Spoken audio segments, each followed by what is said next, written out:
Gulchani atrofini ko'ryapsizlarmi? Qop-qora bu suv degani.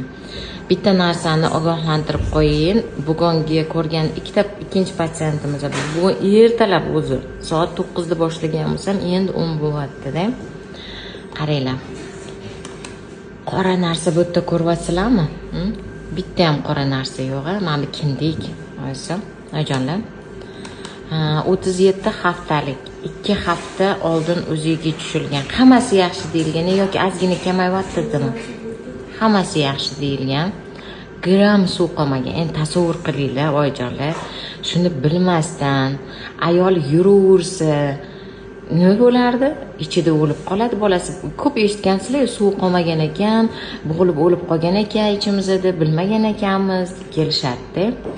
Shuning uchun sizlarda qanaqa belgi bo'ladi? Tiqiladi bolanglar. Qandaydir ichinglarda qattiq toshday narsa turganini sezasizlar.